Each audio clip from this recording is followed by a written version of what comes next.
Hey basketball guys, we have news. Let's go to more Los Angeles Lakers news. But first, don't forget to subscribe to the channel and leave your like.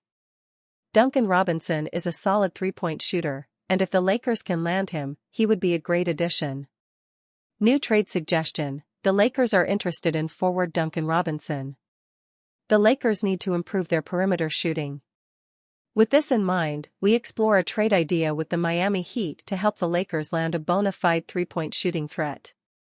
The Los Angeles Lakers are in the process of making major roster changes heading into the offseason.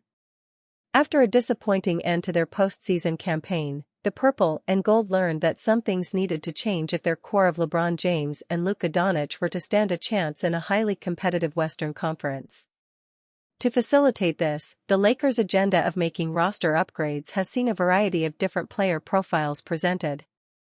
While the most pressing concern is in the frontcourt rotation, to fulfill their dire need for a big man, the organization has also indicated their demand for more players on the wing.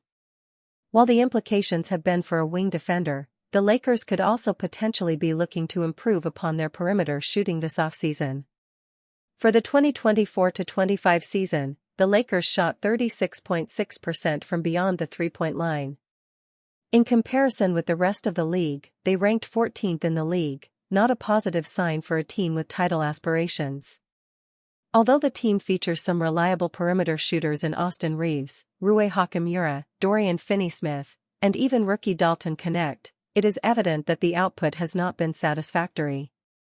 In light of this, the Lakers could effectively make a move to acquire a key three-point threat to bolster their perimeter presence. While the profile of such a player is becoming increasingly common across the league, the Lakers could set their sights on Miami Heat sharpshooter Duncan Robinson as a target. Let's take a look at a potential trade idea that could help the team land the veteran shooter. Los Angeles Lakers receive Duncan Robinson. Miami Heat receive Gabe Vincent, Maxi Kleber, 2025 number 55 overall pick. The potential acquisition of Duncan Robinson could be wildly beneficial for the Los Angeles Lakers. Considering that the team is going to be structured around Luka Doncic, the team's star for the future, surrounding the guard with a solid perimeter presence might be ideal. Doncic's ability to create out of the pick and roll and on the open floor has always been supported by players who move well without the ball. Robinson is the prototypical catch-and-shoot type of player, constantly relocating to find the best look. The 31-year-old played in 74 games for the Heat in the 2024-25 season. In the regular season, he recorded an average of 11.0 points, 2.3 rebounds, and 2.4 assists per game while shooting 39.3% from beyond the arc. These numbers are ideal for someone who will be stepping in off the bench as the sixth or seventh man. Robinson only averaged 24.1 minutes per game, so he could be more productive if given more playing time. At 6 feet 7 inches, Robinson also gives the team some length out on the wings. While he isn't necessarily a solid on-ball defender, he has shown sparks of being a reliable defender in the context of a team's defensive strategy. This trade also benefits the Lakers as they will be able to clear a lot of roster space in the process of acquiring the Heat forward. This will be necessary in facilitating their efforts to make a move for a big man using the MLE exception.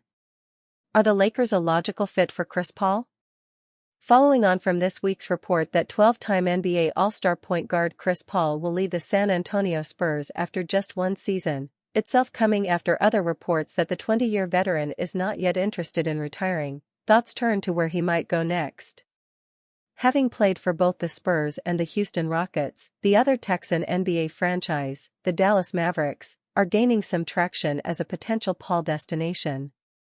With Cooper Flagg expected to soon to join the Mavericks via the draft alongside Kyrie Irving and Anthony Davis, the Mavericks will have a two-timeline thing going on, and an unabashed veteran such as Paul who could help bridge the gap between them and raise the team's immediate floor could be a strong candidate team.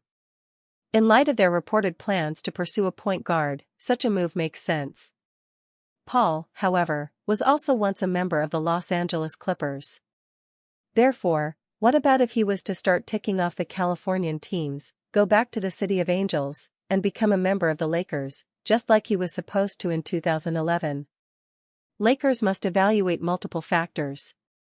Famously, the Lakers tried to complete a trade for Paul with the then New Orleans Hornets, only for it to be vetoed by then NBA Commissioner David Stern.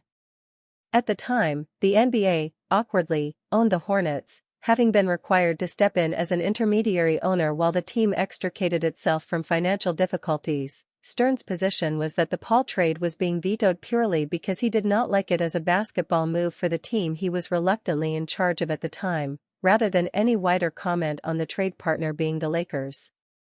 Conspiratorially minded fans may believe otherwise. 14 years later, though, and there are no such obstacles.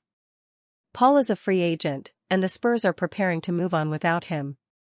Both player and team are of course in very different positions to where they were 14 years ago. That may, however, be a good thing. The possibility exists. For real, this time. Broadly, any hypothetical move of Chris Paul to the Los Angeles Lakers should be viewed through 4 different lenses. In terms of the timeline, this is perhaps the easiest part to answer. Paul has perhaps 1, 2 at most seasons left in him, as does incumbent Lakers superstar LeBron James, whose status for 2025-26 is still not officially determined but who now seems likely to opt in and return. James is the oldest current player in the NBA, and Paul is the third. If LeBron is going to win another NBA championship, it will have to be next season. And the same is true of Paul. Any positive effects on the development of Luka Doncic and the remainder of the Lakers roster will simply be ancillary benefits. In terms of the on-court fit, the Lakers have had a point guard problem this season. With Doncic and James on the court, a point guard's role in the Lakers' offense is not as dribble-intensive as it would be elsewhere, yet for all of Austin Reeves' talents, he proved in his time trying to adapt to the role in the first half of this season that he is not a natural full-timer at the position. Reeves can create, but this is different to being someone who can always get to his spot, and get everyone else the ball in theirs. Paul, in theory, will maximize the talents of a Lakers roster replete with scoring talent, especially if the center spot is concurrently upgraded with somebody worth passing to. Bakes or Documento. A point guard is perhaps not the Lakers' most pressing need. That would be the center spot, the exposure of which is what ended their season early. Nevertheless, Paul's perimeter defense, unselfish, mid-range touch and endless knowledge would still be a big boon to one of the weakest point guard rotations in the league. Paul's relationship with LeBron James. In terms of the off-court synergy, while there have been rumblings of Paul's terse nature and testiness in his career, what Paul does have is high standards, for both himself and everyone else. He does not suffer fools gladly, and backs that up on the court by playing hard and taking the court almost every night. More importantly, despite being rivals their entire careers, Paul and LeBron are known to be very good friends. They refer to each other as brothers, and Paul is godfather to LeBron's child, and current LA Laker, Bronny James. In James's own words from 2018, he said he had 3 very good friends in the NBA, Carmelo Anthony, Dwayne Wade and Chris Paul. It is hereby noted that James has previously teamed up with the other 2. Signs point toward LeBron returning to Lakers, but with a massive grain of salt. While LeBron running it back with Luka Doncic in Los Angeles seems like a formality, the Lakers have some work to do to make it a guarantee. Though there's only a few years left of it, we're still at the point where we're banking on LeBron James playing the following season. That would have been the case regardless of any moves the Los Angeles Lakers did, but the addition of Luka Doncic at the trade deadline certainly boosted the probability we would get a full season of the superstar duo. Yet, as things currently stand, it isn't set in stone. LeBron James goes to his signature playbook to put pressure on the Lakers' front office. Even though the Lakers caught their stride in the weeks before the seismic trade, having a 32-19 record off a 6-2 stretch in the 8 games before the move, it was clear to most that they didn't have a roster that could compete with the top teams in the Western Conference. The acquisition of Doncic was a lateral move for the present, as they went 19-13 with him and improved their point differential by just 1 point, from plus 1.0 before he debuted to plus 2.1 afterwards, after moving off of Anthony Davis, but it extended their championship contention window for the future. But, if that window will feature James next season, they'll have to work for it this summer. This is something LeBron has figured out in the later stages of his career: sign 2 to 4 year contracts with a player option at the end. In this case, he has a $52 million option at the end of his 2-year deal, and wait out before accepting it, or even declining it, in order to put pressure on his team to make win-now moves. He's done this with the Lakers before, and he even did it with the Cleveland Cavaliers after winning the 2016 championship. With a potential LeBron free agency looming, the franchise has no choice but to maximize the present in order to keep him. It's certainly understandable from LeBron's perspective.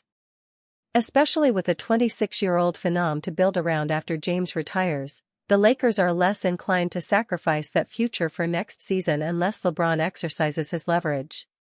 Even if it might seem unlikely that he leaves the Lakers now and in such short notice, considering all the salary cap magic other teams will have to make to fit him into their cap, and even more machinations to build a contender around him for potentially 2 seasons, the prospect of losing a player of his caliber shouldn't be lost on Rob Pelinka and the front office.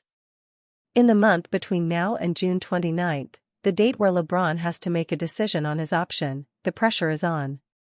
Kentavious Caldwell-Pope says LeBron James would be the GOAT if the Lakers kept their 2020 championship team intact. Former Lakers guard gets real on how breaking up the championship core cost the Lakers 2 championships. The NBA GOAT debate may never reach a consensus, but it will never stop LeBron James from trying to make his case.